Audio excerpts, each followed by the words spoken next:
I'm Harry Siemens, coming to you from the Manitoba Ag Days 2019. Yes, 42 years ago, it was a weed fair here in the Manitoba Room in Brandon. And then, of course, it went to Winnipeg. But this time around, we're talking to various exhibits and farmers and special guests and speakers. And it's just a pleasure to be able to do it in this kind of format. Yes, from the Manitoba Ag Days 2019. At Super 8 Winnipeg West, we have your comfort in mind with free Wi-Fi and free daily Superstart breakfast. We also have guest laundry facilities, a state-of-the-art fitness center, and a jetted hot tub. Sleep well in a spacious guest room equipped with plush new bedding, a 50-inch flat-screen HD TV, microwave, mini refrigerator, and Keurig coffee maker. Or book a suite with a kitchen, ideal for extended stays. Super 8 Winnipeg West, located just inside the perimeter on Portage Avenue.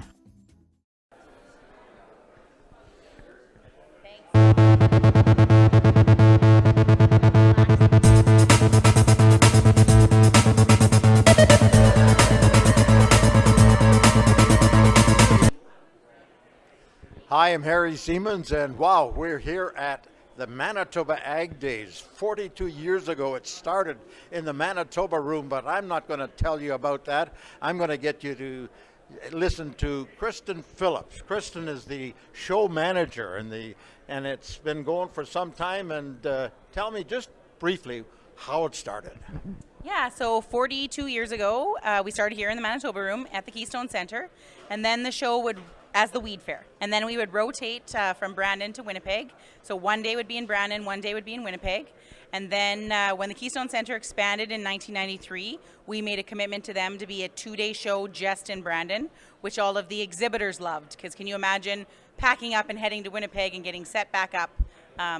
So then in 2004, when the Keystone Center added on the Canadians and all the North barns and the showroom, we actually expanded to a 3-day show and have been permanently in Brandon ever since.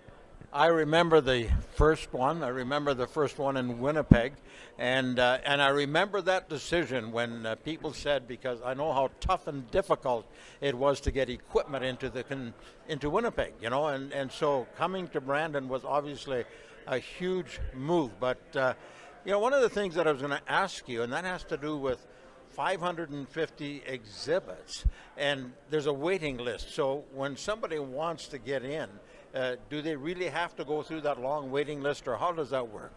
Absolutely.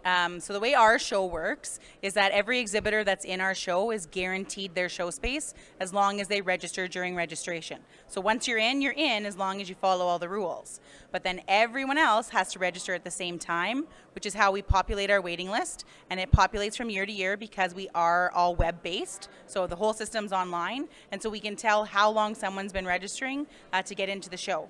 Depending on what size of booth you need, typically takes 2 to 5 years to get into the show. In some capacity, guys that are looking for equipment space, it's a lot longer turnaround. So guys will take booth space and make it work. You know, bring in a smaller piece of equipment or bring a TV screen with the equipment playing on it to get into the show, and then we work our way through managing booth space. One of the things I always love, and that's the innovation room, or whatever you may call it, right? The new inventions. You know, having been in the business for so long, I have spent so much time visiting farmers, and when you see those ideas coming to fruition here, that's an exciting time. Absolutely. I think the Inventor Showcase, everybody goes and checks out. So Inventor Showcase is at Barn 4, which is at the north end of the facility. It is a great opportunity for people to showcase inventions. Like you said, it can be farmers or businesses. But I agree. I love when it's a farmer that's brought something that they've built in their own shop and they want to showcase it. We have the ability to help connect them with the right people to you know, figure out patents and that kind of thing. So it's a real win-win. So the Manitoba Ag Days is much more than just farmers coming and kicking tires. It is. You know, I think people love to come to Ag Days because there's so much to see. Everybody is in one building. We're all under one roof. We are Canada's largest indoor farm show, so we cover all 10 acres of the Keystone Center. The Keystone Center is just a premier facility for this type of an event because they have because they have the doors and the door height and the door width that we need to get equipment in. But we also have the ability to get a lot of booths into the show, so it's a one-stop shop for everyone. We also run a complimentary speaking theater where we have 60 plus speakers speaking over the 3 days, and it's really turned into, guys, look at the theaters now and say, what days am I coming to Egg Days based on our theaters? One of the things I talked to at a different show in December, Andrew Dixon at that time, he's the general manager of the Manitoba Pork Council. He told me that at that show, just an awful lot of walking capital. So it wasn't just kicking tires. Business is being done, and I'm sure it happens here too. Oh, absolutely. We would love to have an economic impact study done on what Egg Days brings, not only to our exhibitors, but to the city of Brandon and the communities in Westman. We know we fill hotel rooms all across Western Manitoba. Every restaurant is full in the city of Brandon, and I mean, there is billions of dollars of business happening during the 3 days of this show. If you were to pick a highlight of the 3 days, what would that be? So my highlight is 6 a.m. on Tuesday morning when I walk in and everybody's in, the red carpet's rolled out, the place is clean, it's cool in here. It's such a gratifying moment. I also like 5 o'clock on Thursday. But I think the show, I just think we have so much to offer to so many people. I think it would be really hard to cover our show in one day. I think it's something guys need at least 2 days, and definitely the third day's there. We definitely see the most business done on Thursday, so guys will come on Tuesday and Wednesday and scout things out, get around to all the exhibitors, and then Thursday is really our business day. So I think, yeah, if I had to pick a favorite day, it is likely Thursday. One other question, and that has to do with your speakers. I know over the years, when organizations like this, they could just about bring in anybody and people would come. But the farmers nowadays, especially those younger ones, they want to have answers. They don't want to just sit there and socialize. They want to know that these speakers are coming with answers.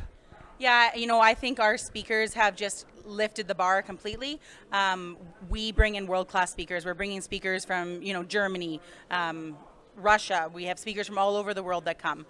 We really try to focus on agronomy because we know that this is a farmer's show and agronomy is a major topic for them. So we try to hit on all of the important topics throughout this growing season as well as concerns going into the next season. We also really focus on marketing. We have a livestock session. We have a lot on succession planning. We have a whole session on innovation and machinery and technology. So we're really pushing the limits even in the speaking theaters. We also are trying to push guys to think beyond just the farm and how we help them with employment, how we help them with safety on the farm. There's so many topics that we can talk about, and really proud to bring in such a great speaking lineup. Then, one last question, and that has to do with Kristen. Obviously, this is an all year-round job. It is. So it's just myself and my office manager, Christine Roskis. The two of us are the backbone of the show. We do have a board of 15 board members that do help us and guide us when we have to make tough decisions, and it's really great. But it is literally, we've already started booking speakers for 2020, and the theme's already been decided, and it's a full year-round process. Thank you very much. Kristen Phillips, the show manager, Manitoba Ag Days. We're here at the second day of the show, and we'll be here today all day doing interviews. And for now, this is Harry Siemens saying we'll talk to you again soon from the Manitoba Ag Days, and this is The Farm Show.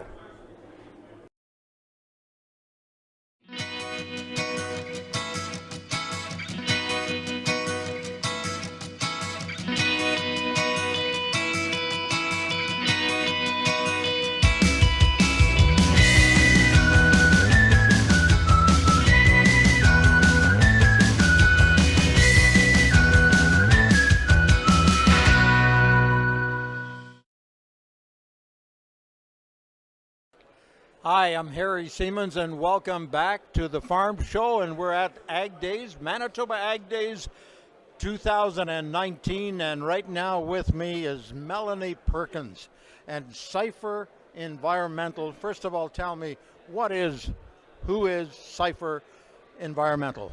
So Cypher Environmental, we're an environmental company that we work with. All of our products are environmentally friendly, but mainly we deal with dust control and gravel road stabilization products. So I see that you're a new product, but you tell me that the company's been around longer than that. Yeah, the company's been around longer than 10 years, but we do have a new product. One thing about our company is we're constantly innovating new products with a joint task force with usually a secondary institute, such as our latest product, this new product, is called Dust Stop Municipal Blend, which is our main dust control product. Environmentally friendly, not corrosive, not toxic, and is biodegradable. And it was actually created in partnership with Red River College out of Winnipeg, Manitoba. So how does it work and where do you use it? It can be used anywhere. DSMB can be used on pretty much any soil material, but it can be used anywhere. You can put it in gravel, on your secondary roads, on your haul roads. We've got mine sites using it. We've got places such as like Syncrude using it. Big oil companies. One thing about our company is that we might be based out of Canada, but we actually have a huge international market. We have distributors in over 40 countries around the world. So it's actually, we do have quite a few different application types that can be done with our products. Before we started this interview, we started talking about several divisions and where exactly you fit in. Yeah, so I'm actually the business development manager for our rural division. So typically I'll deal with a lot of our agriculture type based groups, and then I've kind of started getting into other different markets. We've got livestock, trucking, we've got feedlots, we're working into Hutterite colonies, we're working into a lot of municipalities around towns, and some smaller towns are starting to get into our products as well, especially in Canada. So obviously the company started like so many companies, there's a need, and then you go and fulfill that need. It doesn't always work out quite the same way as you think, but obviously it's evolved as well. Yeah, we continue to innovate products. So our main original product is called EarthZyme. So that's actually our soil stabilizing product, which it itself is also biodegradable, not corrosive or not toxic, and environmentally friendly. And that's what's in this clay puck actually is our product. So basically it's taking your typical gravel road, and we're incorporating the liquid into 6 to 8 inches of material, and it completely turns it into a hard compacted road like concrete. When they manufacture, when they develop the product, it's obviously not as simple as you make it sound right here. No. In order to be all those things that you have said your product is, it's got to go through some pretty big hoops. Yes, there's a lot of testing that's involved. That's why we do use a lot of secondary institutes. EarthZyme is currently being worked with Brandon University here in Brandon, and they do a lot of testing with our products just to see how we can keep improving what we're doing. DSMB, like I said, was involved with Red River College, and they did continuous testing, and actually Red River College right now is currently working with us to come up with an environmentally friendly, not toxic or corrosive de-icer/anti-icer. Sounds exciting. And how long have you been involved with the company? So I actually, it feels like it's been quite some time, but actually I just started last May. I recently graduated with a Bachelor of Sciences, and I joined the company in May last year. So did you ever think this is something that you would be getting involved in when you were actually taking those years of university?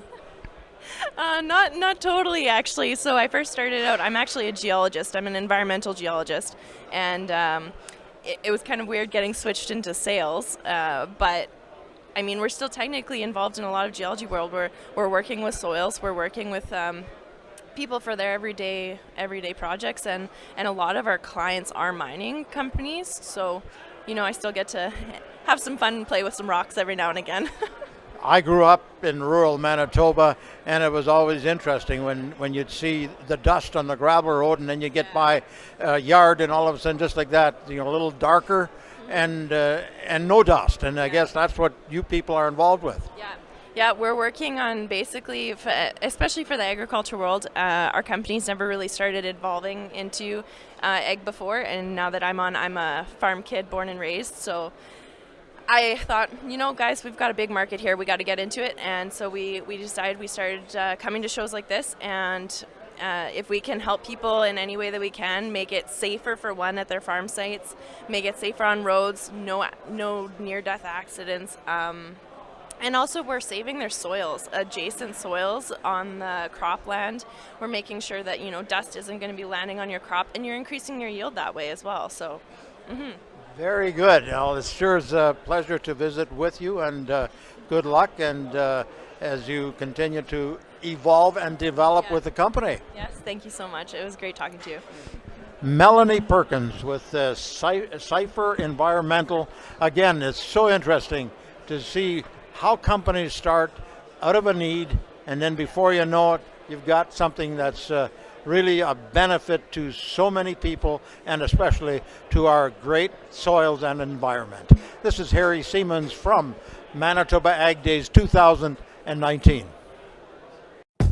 Are you looking for a career in the salon industry? Check out Aveda Institute Winnipeg in the Exchange. What sets us apart is our student mentorship program, 95% placement rate after graduation, real-world salon experience, and network of 7,000 salons and spas. You will learn creative cut and coloring, latest trends and techniques, social media marketing, fashion shows, photo shoots, and more. Now accepting applications for 2018, so check us out and book your tour today.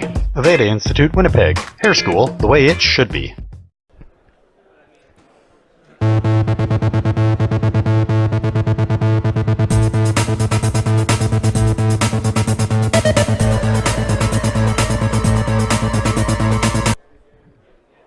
Hi, I'm Harry Siemens. I'm coming to you from the Manitoba Ag Days, a 3-day show in Brandon, Manitoba, and it's just a great privilege to be able to be here and do this kind of work. And for now, I'm visiting with Don Burt. And behind me, you can see the sign, Keep It Cool Air Conditioning Limited. Don, Keep It Cool, obviously it speaks for itself, but tell me where the name came from. Just popped into my head. We bought an existing company, and when we purchased it, we changed the name and moved the headquarters from Assiniboia, Saskatchewan to Langenburg, Saskatchewan. We have a store at the airport in Brandon here, and I sell out of an existing business in Alberta, Ag Plus Mechanical. We sell across Western Canada. So, who's the target market? My biggest purchasers are independent mechanics. I do sell to some dealerships, and I sell directly to the farmer also. We stock air conditioning supplies for 12 and 24 volt for almost everything. We have access to information and cross-reference numbers, 12, 24 volt, anything from tractors, combines, trucks, cars, heavy, like 24 volt construction equipment. In northern Saskatchewan, I sell even to some of the lumbering equipment, the air conditioning. So, why Manitoba Ag Days? It's a good venue. It's fairly large. I meet customers that I don't usually meet because I work out of the Saskatchewan store, not for the Brandon store. So I know some of the names, but I don't meet the people myself. So it's interesting to see people, and also advertising. Give me a little background of the company. You said you'd bought an existing business. Who is Keep It Cool? There's myself. I'm the managing partner. In Brandon, we have Penny. She's the warehouse person, salesperson.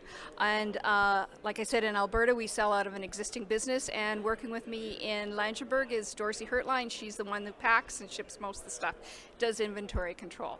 We stock parts, condenser parts for semis. We're just anything to do with air conditioning I can usually find. We have a fairly large warehouse, and the Brandon store is only open seasonally, but the Saskatchewan store is open 12 months out of the year. I'm old enough to remember when I was sitting on my dad's tractor without even a heat. Well, we had a heat houser, right? Yeah. But without a cab, right? And then when the cab came along, well, when the air conditioning came along, boy, now we're really sitting in a modern world. And so obviously that's something that you're working with all the time.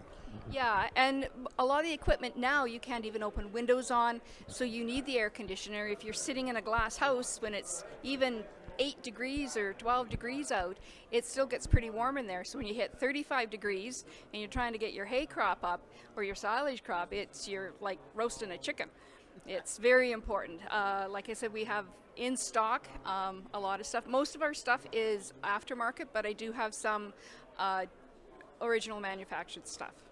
So, just to be clear, you sell mainly parts. You're not selling the full unit. I do have some full units. They're more for older equipment that never had air conditioning, or it's just too much work to fix everything because everything's toast. So we do have some whole units that go on, but the majority of the stuff we sell are the parts. You talked about it being hot. I sing in a male choir back in Winkler, and the conductor farms. So during that hottest spell in October, or not October, but in September, his air conditioning broke down. He wasn't a happy camper. No. I farmed for 30 years, 25 years, and when the AC goes and you're sitting in there, it makes the days really long. Especially seeding, harvest, combining, spraying. The sprayers you can't even open a window now. You and this isn't supposed to be sexist in any way, shape, or form, but you talked about you have a number of women that are actually selling the parts. It is that's a great thing. So I am the main salesperson. So do you travel? Do you? No, I just phone or internet. We have a website up and going. You can purchase online. You can shop online. And if there's any questions or information you need, just give me a shout. Boy, it's great to be able to visit with you here at the Manitoba Ag Days. Once again, Keep It Cool Air Conditioning Limited. When I walked up, I wasn't sure what it is that it meant. You've certainly been able to clarify that. It's really a parts business, and you're right across the prairie provinces. Yep. We sell some into Saskatchewan, or into BC, Lower Mainland. I have a client out there, and not much into Ontario. Once you go east, freight gets cost prohibitive. I can sell, most of my stuff comes out of the States, but I have sold some back into the States. And if it's in the States, I direct ship from the companies I purchase from, rather than coming to Canada and back again. So, What's the best way to get a hold of somebody from your company if they need your service? Phone calls or the internet, email. Like I said, everything's on the website. Google us. We're on Google. The phone number is 306-743-4413. Email address is kic@sasktel.net, and the website is keepitcool.ca. Great. Thanks again, Don Burt, for joining me with Keep It Cool Air Conditioning Limited, and we'll be back with more from the Manitoba Ag Days 2019 in Brandon, Manitoba.